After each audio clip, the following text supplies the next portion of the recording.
Oui, alors bonjour et, comme on dit chez nous, shalom d'Israël, de la Galilée, et plus précisément de l'Assemblée de l'Étoile du Matin à Tibériade. Venez nous rendre visite. et moi, ça m'épate parce que quand je suis ici, par exemple, eh bien qu'on ne se connaisse pas, je sais que je me sens comme chez moi parce qu'on est de la même famille. C'est formidable ça. On est de la même famille du Christ. Nous juifs, vous chrétiens, mais en Christ, on est un, tous disciples de Jésus. Alors voilà, on est chez nous, dans la maison de Dieu.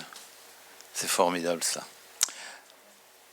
Je veux aborder un sujet qui, en général, n'est pas très, on n'entend pas trop dans les églises, mais qui est un sujet important parce que dans ces temps qui courent, il est important pour nous d'entendre la parole de Dieu, d'être guidés par la parole de Dieu. Alors il y a beaucoup de gens qui disent « Oh, moi, Dieu ne me parle pas, j'entends pas la parole de Dieu ». D'abord, ça n'est pas vrai. Dieu parle tout le temps. Mais seulement, il y a beaucoup de bruit autour. Et pas seulement des bruits physiques, mais des bruits spirituels. Et on a tendance à ne pas être attentif, à ne pas prendre le temps aussi. Alors en général, quand on parle d'écouter la parole de Dieu, alors on parle d'être dans la prière, d'être dans la louange, d'être dans la parole de Dieu, la parole écrite. Et c'est vrai. Mais dans la Bible, on voit qu'il y a beaucoup d'exemples où Dieu parle par le songe, par le rêve. Et on a par exemple une prophétie déjà dans Joël 2 que vous devez connaître, de 28. Après cela, je répondrai, mon esprit sur toute chair, vos fils et vos filles prophétiseront, vos vieillards auront des songes, et vos jeunes gens des visions. Donc, nous entrons dans un temps où de plus en plus, le Seigneur nous parle par des songes et par des visions. Alors, des visions, bon, peut-être, c'est un peu plus rare, mais des songes. Vous savez que les scientifiques nous disent que... parce que, je vais dire ça parce que beaucoup de gens disent « Moi, je rêve pas ». Alors, c'est pas vrai. Les scientifiques nous disent que nous rêvons de 4 à 6 rêves par nuit. Alors, ça fait quand même beaucoup. En un an, faites la multiplication. Oh là là, il y a beaucoup de rêves. Alors, ça ne veut pas dire que tous les rêves sont de Dieu, mais nous voyons dans la Bible, par exemple, que Dieu parlait à Joseph, il a parlé à Pharaon, même à des gens qui n'étaient pas croyants, à Pharaon, à Abimelech, à Paul, il a parlé... vous savez que Einstein, il a eu un rêve qu'il était dans une luge, il était sur une luge et il glissait à la vitesse de la lumière. Et c'est à partir de ce rêve-là qu'il a fait des recherches sur la lumière et qu'on a eu ce qu'on a eu par Einstein. Donc Dieu nous parle beaucoup de choses qui sont importantes pour notre vie. Et le problème, c'est que souvent, nous passons outre sur nos rêves. Alors, la Bible nous dit dans Job 33, au verset 14 et 15, « Dieu parle cependant, tantôt d'une manière, tantôt d'une autre, et l'on n'y prend point garde. » C'est intéressant ça. On n'y prend point garde. Dieu, il parle par des songes. La Bible nous dit, il parle par des songes. Le problème, c'est qu'on n'en prend pas garde. Par des visions nocturnes, quand les hommes sont livrés à un profond sommeil, quand ils sont endormis sur leur couche, il nous parle. Mais seulement le problème, la Bible nous dit, on n'en prend pas garde. On se lève le matin, ah, j'ai eu un rêve. Ou alors on dit, moi je ne me souviens pas de mes rêves. Est-ce qu'on a prié pour se souvenir de nos rêves? Est-ce qu'on a prié avant de se coucher pour que Dieu nous donne ses rêves à lui, hein? Et la plupart du temps, la réponse est négative. Alors pourquoi il y a plusieurs raisons pourquoi il nous parle par des rêves. Il nous parle pour consolider notre foi, des fois, pour nous avertir d'un danger, pour nous montrer une partie de notre destinée, pour corriger un péché, pour nous encourager à la repentance. Et il y a beaucoup de raisons, mais Dieu le fait. Et bien entendu, on voit par les rêves qu'on a, la plupart des rêves sont étranges, confus, mais on voit qu'il y a différentes sortes de rêves. Alors là, c'est là où il faut faire le tri. Par exemple, si on a beaucoup de pensées pendant la journée, si on a beaucoup de soucis pendant la journée, eh bien ça va se refléter par le rêve. Parce que le rêve, selon les scientifiques, le corps, notre mental, a besoin du rêve. Le rêve prend tout ce qui s'est passé pendant la journée, tout dans notre tête, et il fait le ménage, hein. Un peu, si on peut dire ça en une phrase. Et donc c'est très important pour notre corps de rêver. Dans Ecclésiaste 5, dans certaines versions c'est verset 2, d'autres c'est verset 3, « Car les songes naissent de la multitude des occupations. » Multitude des occupations, quand on est là en train de... Au lieu de faire halte et d'écouter le Seigneur, on est en train de penser, de réfléchir, de chercher des solutions dans notre tête. Et toutes ces solutions-là vont être intellectuelles, mentales, mais ce n'est pas forcément de Dieu. Alors, bien sûr, il y a aussi le fait que le diable aussi peut nous parler par des rêves. Merci. Il y a un verset, je vais très vite, dans Zacharie chapitre 10, au verset 2, « Car les téraphins ont des paroles de néant, les devins prophétisent des faussetés, les songes mentent et consolent par la vanité. C'est pourquoi ils sont errants comme un troupeau, ils sont malheureux parce qu'il n'y a pas de pasteur. » Il y a des gens qui selon Dieu, qui ne méritent pas d'avoir les rêves de Dieu, et Dieu laisse le diable prendre ça en charge. Il va s'en charger. Il va faire peur, ou il va mentir, mais quand il y a ça, si ça nous arrive, eh bien, le Saint-Esprit va nous donner un sentiment, ça, c'est quelque chose du diable, je ne l'accepte pas dans notre vie. Comment on va savoir? Le Saint-Esprit va nous le montrer. Quand un rêve n'est pas selon la parole, quand un rêve viole les principes bibliques, nous savons que ce n'est pas un rêve de Dieu, c'est un rêve des forces des ténèbres. Alors, plus nous allons être avec Dieu, et plus nous allons marcher avec lui, et moins nous allons avoir ce genre de rêve, hein. Maintenant, il faut faire attention aussi, par exemple, de quoi on s'occupe pendant la journée, hein. Si on est avec le téléphone dans l'internet et qu'on a sur l'internet des pages où on reste un peu trop et qui ne sont pas des pages de Dieu, hein, je pense à toutes sortes de choses. Par exemple, c'est comme ça que naît la pornographie, et puis après on a des problèmes, et bien ça se reflète dans nos rêves.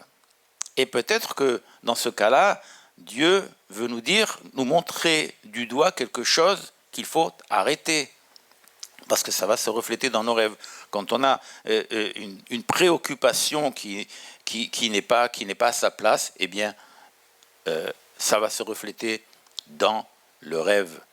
Et donc, il faut il faut faire le tri, il faut juger. On va le faire des fois automatiquement, on sait très bien, quand on est un peu rodé, hein, quels rêves sont... Oui, ça c'est parce que hier j'ai pensé à ça, ou c'est parce que j'ai fait ça. Donc le cerveau procède de façon un peu technique, mais par contre, je vais prendre 2 ou 3 exemples. Par contre, il y a des rêves où nous allons nous réveiller et on va savoir, on va ressentir ça, le Seigneur me parle là. Et il ne faut pas... disons que la principale raison pourquoi je parle de ça, c'est que la Bible nous a dit, on l'a lu, on n'y prend pas garde. Qu'est-ce que ça veut dire? Ça veut dire que dans tous ces rêves, le Seigneur nous parle et on passe à côté. Et après on va dire, Seigneur, tu ne me réponds pas, tu ne me parles pas. Et il va nous dire, je l'ai fait cette nuit, mais tu as jeté ça aux ordures. Dommage, jusqu'à la prochaine fois. Hein. Et donc il faut quand même qu'on prête attention à ce que Dieu nous dit dans le rêve. Et les rêves de Dieu, ils vont glorifier Dieu. Ils ne vont pas me glorifier à moi, me donner de l'orgueil, par exemple. Il y a, si par exemple un rêve nous donne des désirs sexuels ou des désirs égoïstes, etc., nous savons que ça n'est pas un rêve de Dieu. Dieu ne va pas nous donner un rêve qui va nous faire peur, qui va nous faire honte, à part s'il y a le péché. Il ne va pas y avoir dans un rêve de Dieu, il ne va pas y avoir de confusion. Il va y avoir, on va le voir, des codes, mais il n'y aura pas de confusion. Et donc, maintenant, le principal, c'est de savoir d'abord si on a reçu un rêve du Seigneur, et secondo, il faut savoir l'interpréter. Alors des fois, Dieu nous parle de façon littérale. Par exemple, vous vous souvenez quand Paul allait évangéliser de ville en ville, et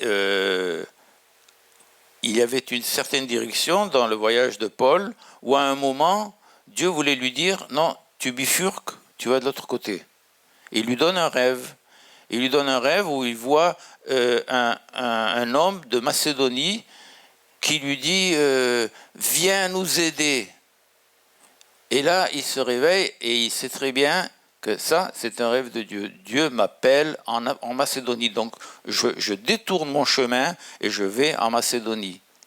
Et ça, c'était très important parce que ça a changé un peu le cours de l'histoire pour Paul et la direction dans laquelle l'évangile devait progresser. Hein. Et donc, Dieu, encore une fois, nous donne des choses. Mais là, c'était un rêve littéral où il savait que ça n'était pas codé. Il n'y avait pas de nécessité d'interprétation. Il y a d'autres exemples. Hein. Dans Genèse, chapitre 20, au verset 3, si vous vous souvenez, Abimelech avait pris la femme d'Isaac, il me semble. Et alors, au verset 3, il est écrit « Alors Dieu apparut en songe à Abimelech pendant la nuit, et il lui dit « Voici, tu vas mourir à cause de la femme que tu as enlevée, car elle a un mari. » Ah, c'est clair. Quand on reçoit un songe pareil, c'est pas une question d'interprétation. Attends, qu'est-ce qu'il veut me dire là, par là? Non, je t'ai dit exactement que tu vas mourir, tu es en danger. Pourquoi? À cause de cette femme. Pourquoi? Parce qu'elle a un mari. C'est simple. Alors Abimelech, là, tout de suite, il a compris. Alors quand c'est des rêves comme ça, il n'y a pas de problème. Le problème, c'est que c'est pas toujours que Dieu nous donne des rêves qui sont de façon littérale. Il nous donne des rêves qu'on appelle des rêves codés. Alors, pourquoi? On a la réponse dans Proverbe 25. Dans Proverbe 25 au verset 2, la gloire de Dieu, c'est de cacher les choses. La gloire des rois, c'est de sonder les choses. Ah ah. Dieu, il aime bien dissimuler les choses par des rêves qui ne sont pas évidents, mais c'est à nous à sonder. Alors, on reçoit un rêve. Oh, j'ai pas compris, moi, alors je passe outre. Ah non, non. Si tu sais que tu ressens que c'est un rêve de Dieu, il faut comprendre. Et Dieu t'invite à chercher. Allez, investis. Essaye de comprendre ce que je t'ai dit. Il y a des symboles là. C'est comme un pulse, c'est comme un petit jeu. Je te donne des points là maintenant. Cherche. Et c'est ce que Dieu veut.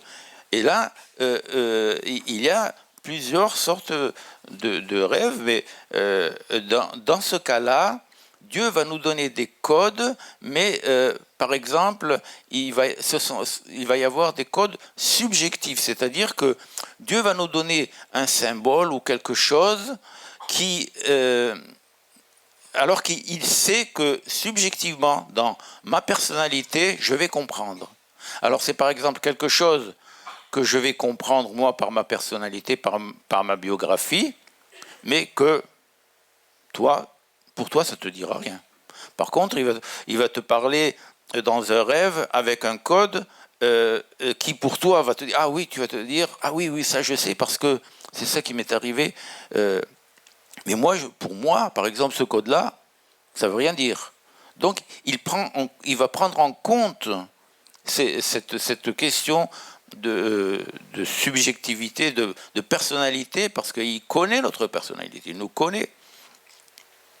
Et donc,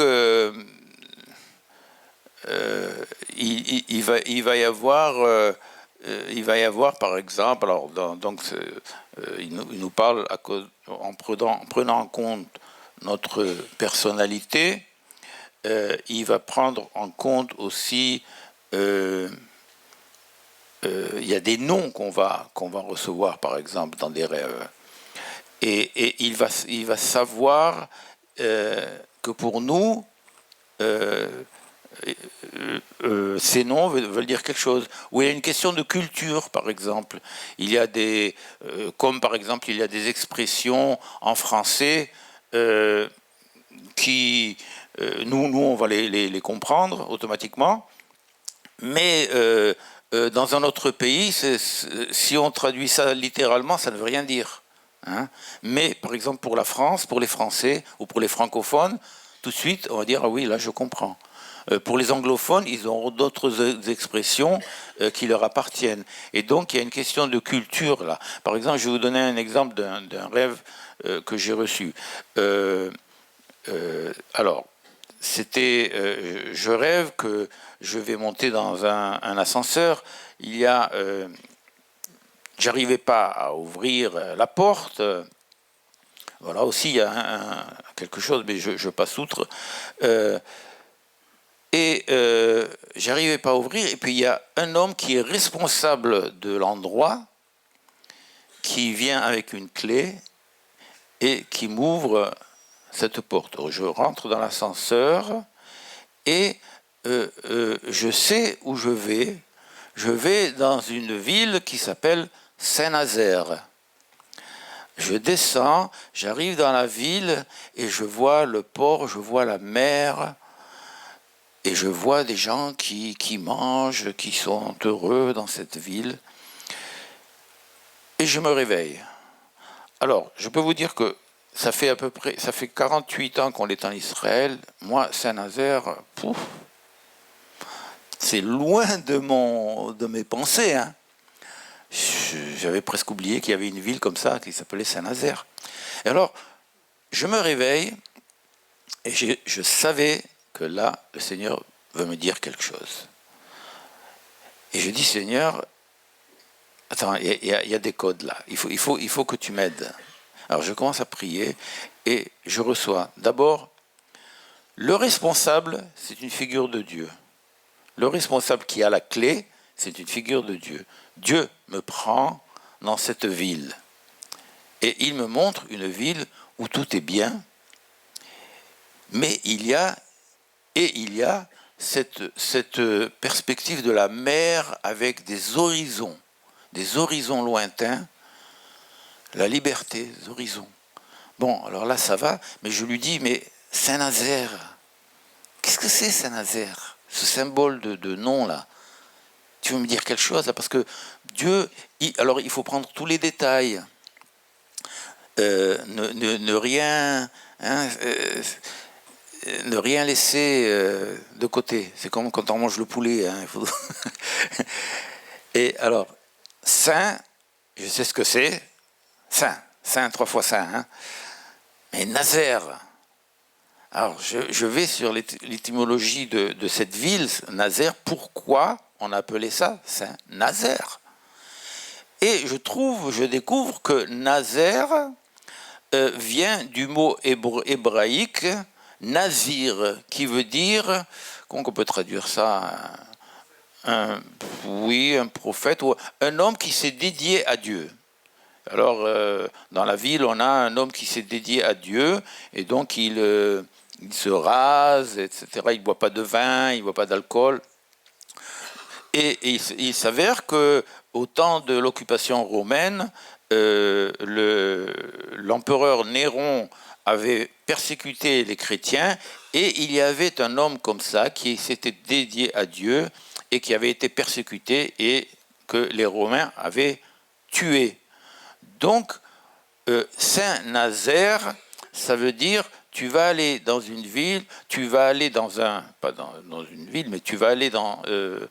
ta vie te porte dans une situation qui va se prolonger où je t'appelle à être dédié à Dieu, et là tu pourras avoir des horizons lointains.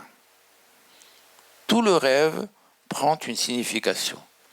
Et donc, il faut faire attention à chaque partie du rêve.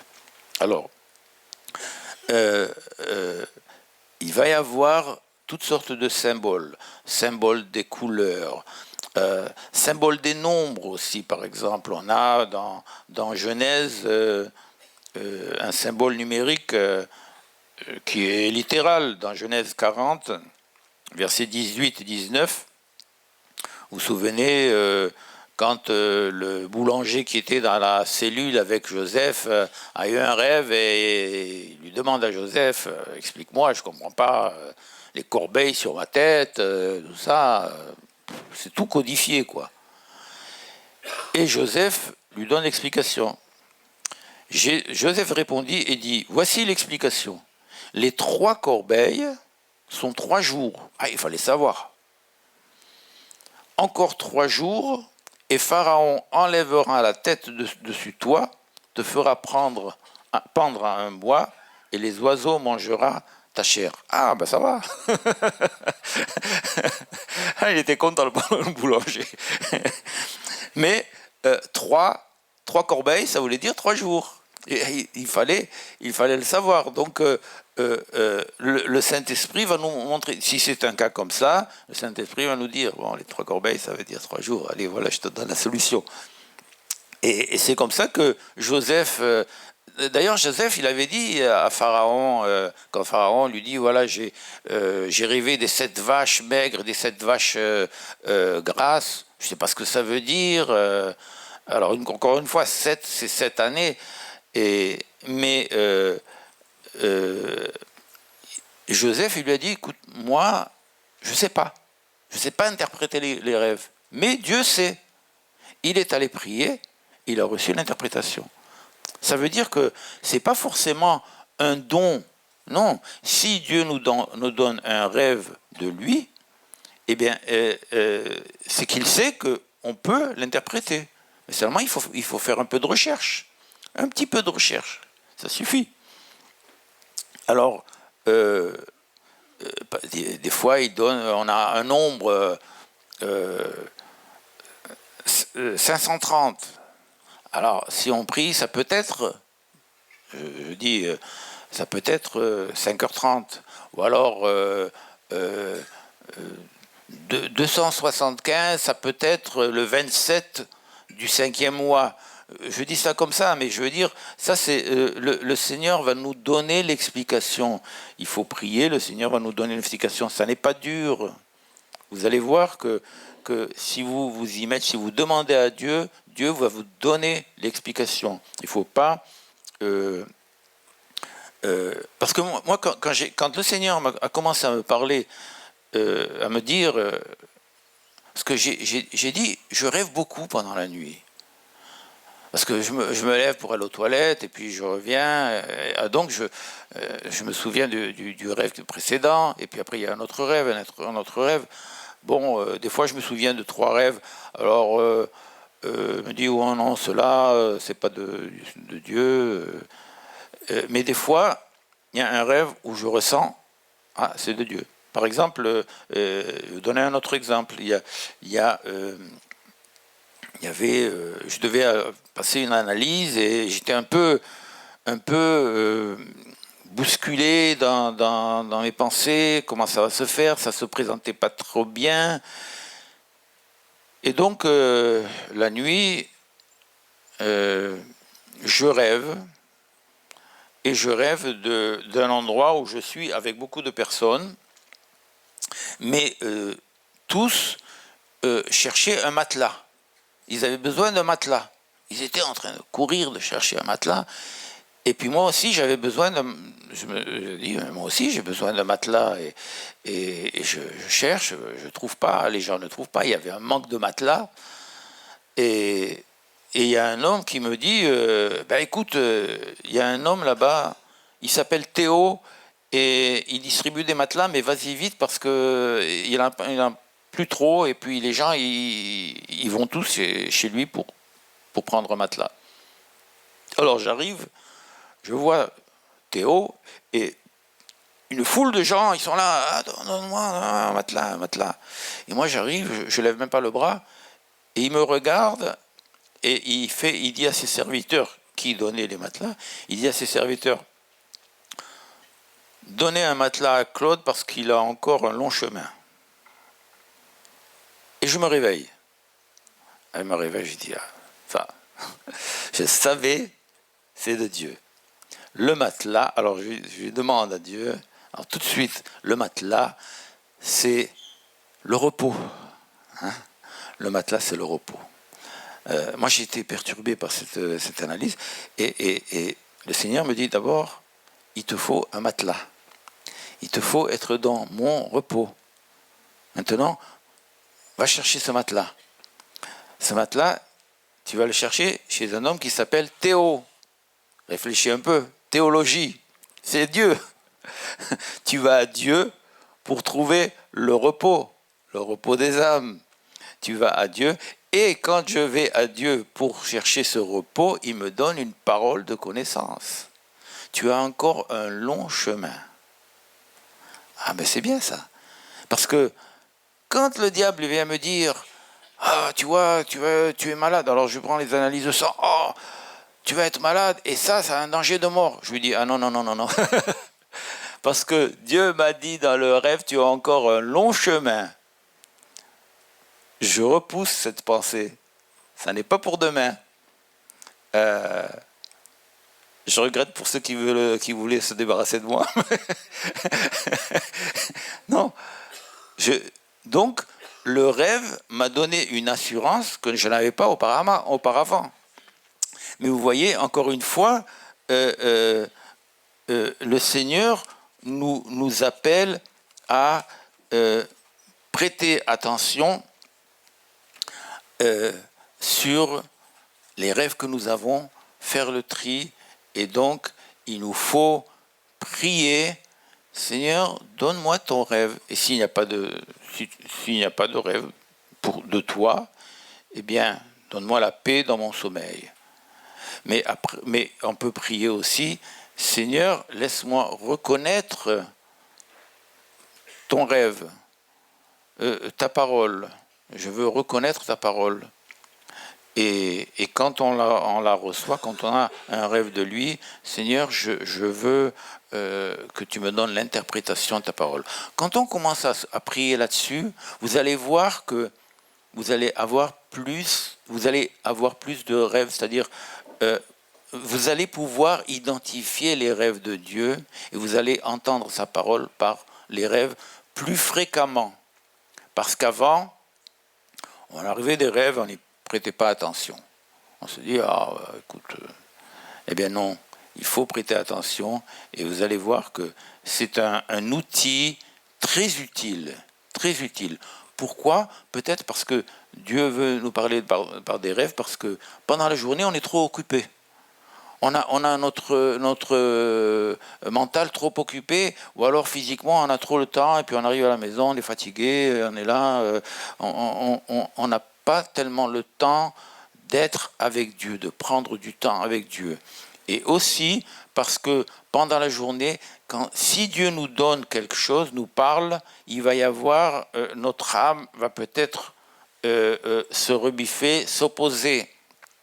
Par exemple, c'est pourquoi aussi, quand il a voulu parler à Abraham et faire une alliance avec Abraham, et même lui donner la projection pour le peuple juif en Égypte, il l'a endormi, il l'a mis dans un profond sommeil, et là, Abraham, il ne pouvait pas s'opposer.